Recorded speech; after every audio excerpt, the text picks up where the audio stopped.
Hi, I'm Joshua Summers. Josh Nidek. Chad Owens. Michael Olson. My name's Noah Stratton, and we are 4x8 national champions, and this is our story.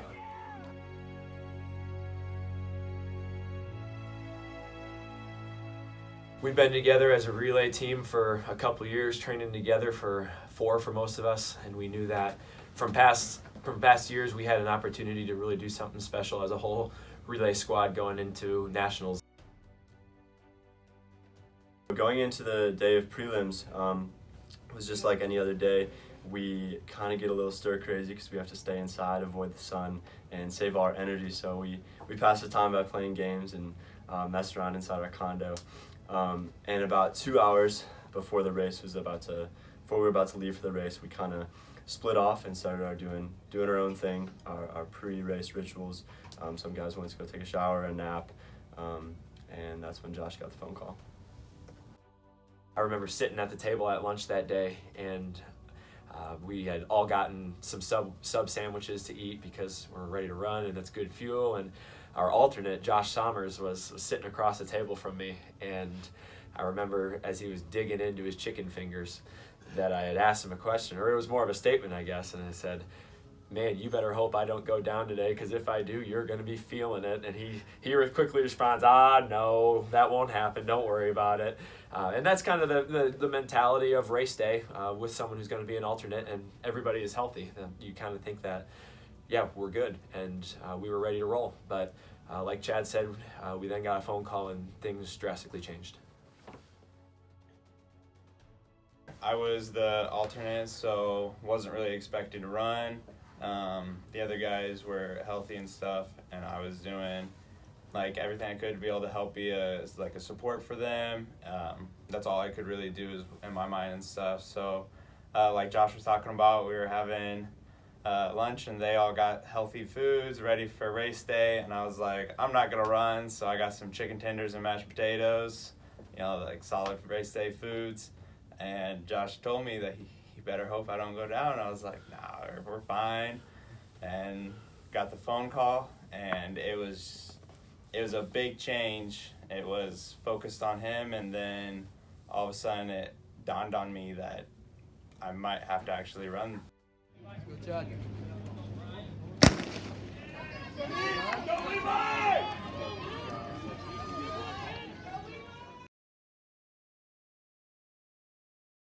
I walked into the living room and I saw Josh and Nino, and Josh looked pretty distraught.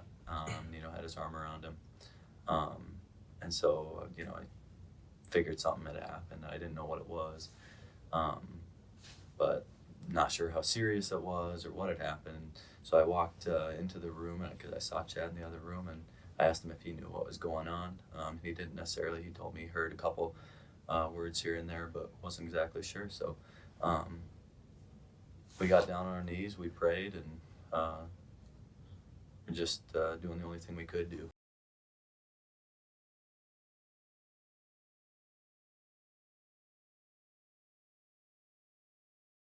I was about to go get in the shower, actually, as we were preparing for the race. I always like to feel clean going to the track. And yeah, I turned the shower on, was just about to get in, and I realized we'd been playing so many games for the last 2 hours, having a great time, that yeah, I hadn't checked my phone for a while. So I knew my family was on their way down, my mom, my dad, my brother, and my wife, and they were the last time I had checked, they were about 2 hours out. And so an hour and a half later, I thought, well, they got to be about here. So before I got in the shower, I actually went and decided to check my phone, and I threw a towel on and walked out to my phone, and I had a few missed calls from a plethora of people. My mother-in-law, my wife, and our number I didn't know, and I was just kind of like, oh, what's going on? And it didn't really hit me until I read a text from my mother-in-law that said, "Josh, call me ASAP, emergency." And it was like I got, my heart just sunk right then and there. I knew something was wrong, because there's a common denominator between my mother-in-law freaking out and my own feelings. And so I gave her a call, and I'll never forget her voice on the other end of the line, just sobbing, saying, "Josh, there's been an accident." And it was then and there that I thought I had just lost my family members.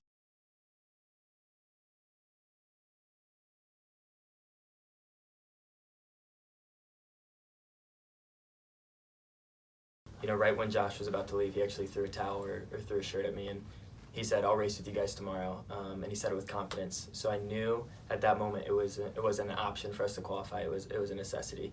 Going into prelims, we kind of had a new fire. Just thinking about what we needed to get accomplished, running for Josh, maybe giving him an opportunity to run the next day, making it into finals.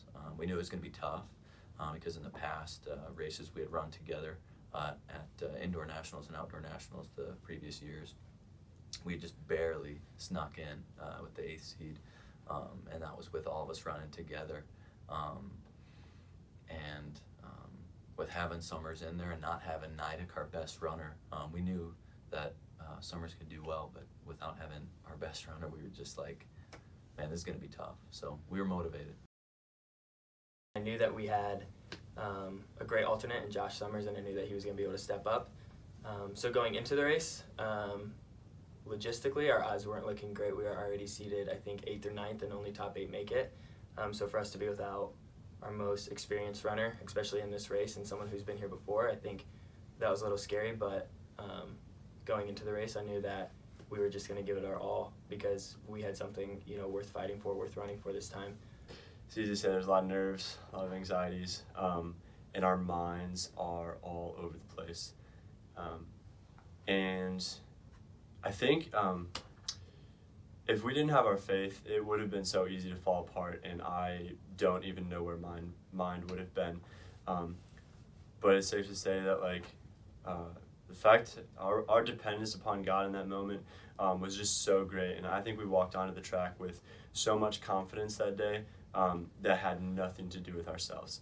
And people were asking us left and right where Josh was, and we had to quick tell them, and it would have been so easy to just let those emotions and those feelings just sweep over us and knock us to the ground. But to have confidence in an unchanging and a perfect God who has the whole plan in his hand in every aspect of what is going on. So I actually anchored the race, and the 3 guys before me killed their legs, and they gave me a lead that I needed to be able to hold off 2 guys that I knew that were going to be great runners. And I just remember just coming down the home stretch, and I got passed by one, knowing that I needed to get at least in the top 2 to qualify, and somehow we managed to hold off a team right behind us by 0.17 seconds or something crazy like that. So literally it comes down to every person split and just giving it their all. And I think it's cool, when we were talking about it afterwards, all of us literally remembered during our race thinking about Josh and what he was going through, and how that was our motivation, and nothing else mattered. We wanted to get to that qualifying step for Josh. To see all of us run so great, and to see Josh step up and take that baton and run an incredible leg to get us a 2nd place finish, and to get us into finals was just amazing. As I was on the way to the hospital, again changing my direction to go see my parents. My wife had called and said, you need to go see them. She didn't tell me this then, but she thought it was going to be to say goodbye. It turned out we made a quick detour to the hospital my parents were taken to in Pensacola, and we got there in about 20 minutes instead of a 2-hour drive to the hospital that we were going to. So we got into the hospital. I remember going up to the front desk, still crying at this point. And I asked, hey, I'm looking for Steve and Kim Nidek. They were helicoptered in here. They were in a really bad accident, and then kind of the next level of fear came in when the nurse responded, we only have your mom. And that's just, I thought my dad was gone. My dad was actually transferred to a separate hospital that had a higher quality trauma unit, and he was there being taken care of. We didn't have any idea of his condition, but they said, why don't you wait? We're going to get you back to see your mom here quickly. They were cleaning her up, they said. And those 5 minutes were very long. And they finally got me back and walked into my mom's room, and it was the most frightening thing I've ever seen. I transferred over to my dad's hospital with Coach Bellinati again. And at this point, Coach Kolb we had said, I think we're good. We can take Ubers from here. You need to go, Coach. So he left, and I went into the hospital, and I said, I'm looking for Steve Nidek. He was in a bad car accident, and they said he's back there, but we're cleaning him up. And this was probably maybe an hour after my mom got to the hospital, and I'm just terrified as to what it's going to be, because in my mind he's worse than my mom was, and my mom, it was frightening. So that waiting turned into about 40 minutes, and they wouldn't let me back, and I was devastated, and I just wanted to see my dad. I finally got to go back to my dad's the trauma room, and seeing my mom was hard. Seeing my dad was maybe harder. Just bloodied up after a cleanup for a long time, still bloody everywhere. His shirt was cut all the way up.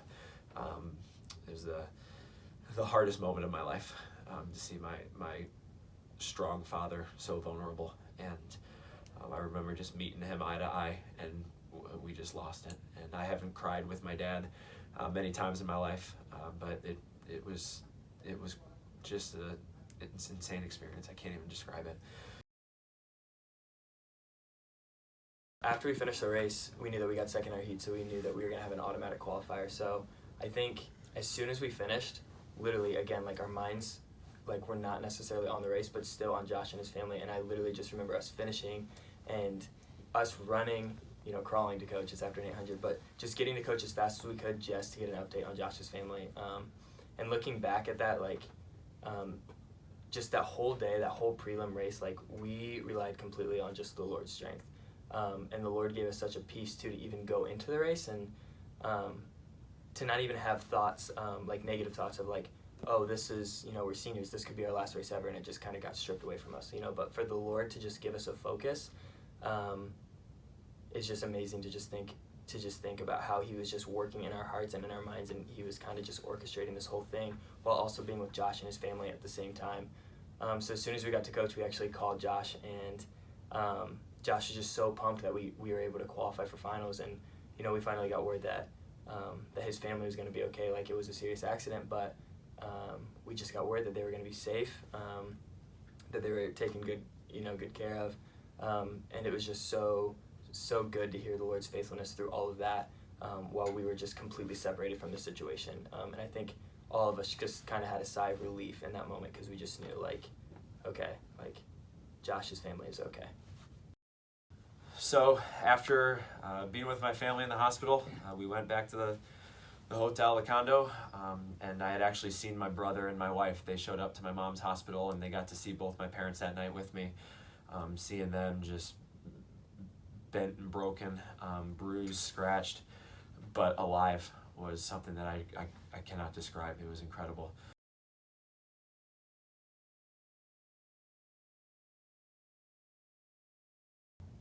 The events of that day being kind of jumbled, a blur, trying to remember everything that happened in this specific order. The day flew by. In the back of my mind, I just kind of had a feeling I was something really special is going to happen today. They said, Josh, you can run wherever you want. And that was just so selfless of them to be going out of their comfort zone and the legs that they're used to running. And so honestly, I said, I'm going to run last. It's what I'm used to, and I'll be ready. When in my mind, I was thinking, I'm going to run last so that each of these three guys can have a good competitive race, where I don't blow it because I'm not focused and I'm exhausted. I was not planning on really doing anything special, and I just wanted these guys to all have the best race that they could with the competition. Next thing I knew, we were huddled up with our pre-race prayer, and I remember that day. It wasn't for great performance. The prayer wasn't for success by any means, but our prayer was that we could go out on the track and worship. And I remember seeing all of my teammates' parents sitting together and scanning down the line of them and not seeing my parents. And so that was really hard, because I knew my dad wasn't going to be able to see it.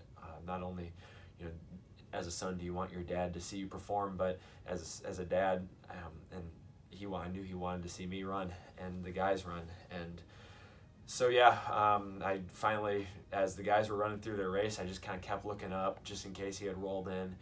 And I finally remember just smacking my legs real hard and saying, you got to focus. You got to get it together.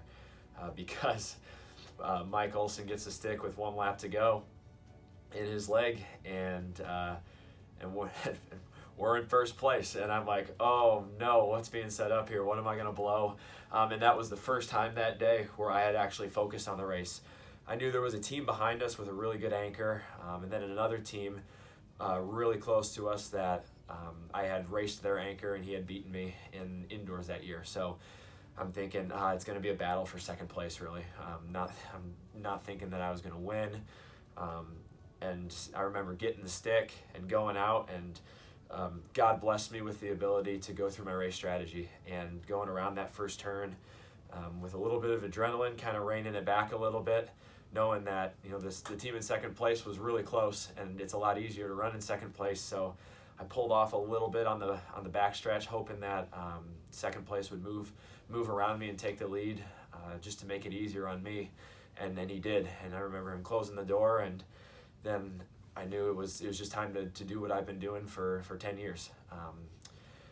And about 50 meters later, I was exhausted and I was dead. I didn't know what I had in me, just contemplating backing off because it hurt. And 250 meters into the race, out of nowhere, I hear my dad's voice cheering for me from behind the fence. And I can't describe that. No words for it. It just an adrenaline boost. At that point, my mind mind shifted to, yeah, this is our race. I said, this is it. This is exactly what I needed. And I remember a half a lap to go, I was ready to move, and I knew I had to be patient. Coming off the last curve, it was just everything I had left, and that feeling of pulling away in the last race of your competitive career on the national level was incredible. And I remember just thinking, we're going to do it. And 40 meters left, I look up and I see my teammates. They're all huddled together past the finish line. I'm reading their faces. And to me, I thought we were like 3 seconds ahead. It was a lot closer than I thought it was, but I knew we were going to do it. And I start crying while I'm running. I was too tired to produce tears, but I crossed the finish line just whining, for lack of a better term. Ran right over to the guys. I could not believe it. I couldn't believe it. That joy. I remember going over to them saying, my dad's here, just crying. And we said a quick prayer, and then I probably looked like a fool. I'm sobbing, running through the corral back out to go see my dad on the other side. And I'm like, man, people are probably looking at me like, what's this dude's a really bad winner. But going over and embracing my dad in that moment, best moment of my life. I just took off sprinting to the finish line just to be able to be with the guys. I remember running to Josh, and the first thing out of his mouth was, almost in tears, was just like, my dad was here. And just to hear that and to know the meaning and the significance behind it just kind of wrapped everything in perspective. And just like, the fact that we were able to accomplish this is great, but the fact that we were able to accomplish this through everything that we had been through, and just to do it with some of your best friends that you have been training for years for, is just the perfect ending to a story where I just think it just, shows the faithfulness of God to not only just, keep Josh's family safe in the whole situation and just to oversee everything with the sovereign hand, but even just like for us to be able to accomplish this together is like beyond words. At the end of a relay race, or any race, there's 9 spots on the podium, and 4 guys on each of those spots. And right after we took pictures and got our awards, some random dude shouted, "Hey, let's pray." And every single guy from every single team rallied around, and we said a prayer. And it was the most oddly spiritual environment ever, because it was, I think a lot of people knew our story, a lot of people knew what happened to Josh's family, and to see us win, it put God on a platform that maybe no other team could have given him. And so, yeah, it was an amazing experience at the end of that race.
Indiana Wesleyan running second. Nuh-uh, not anymore.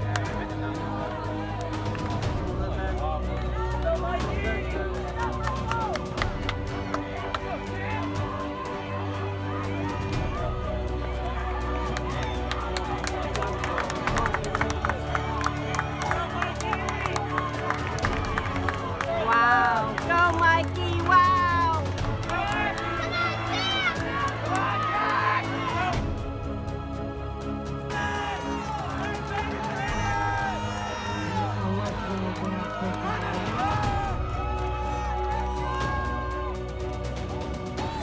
Come on, Josh.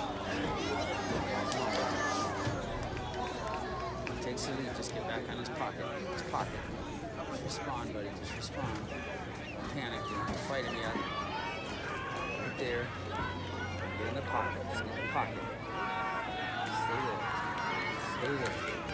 Stay.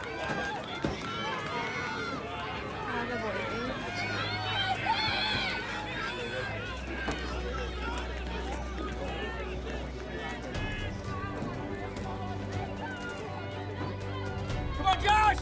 In his pocket, Josh, let's go! Right there, Josh! Right there, Josh! Right there, this is you!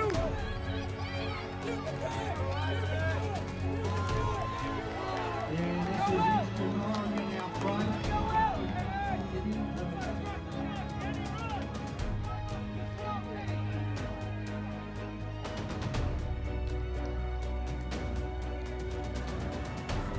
A lot of time. A lot of time. Move up alongside now. Come on. Get determination. Come on, Isaac! You got this. You got this. You got this. Come on. Right there. Right there. You got 75 meters and then you gotta fly. Come on. Come on. Be patient. Let's go, Josh! Be patient. Be patient now! Go, Josh! Go, Josh! Explode! Come on, Josh! Let's go, Josh! Let's go! Let's go! Come on, Josh!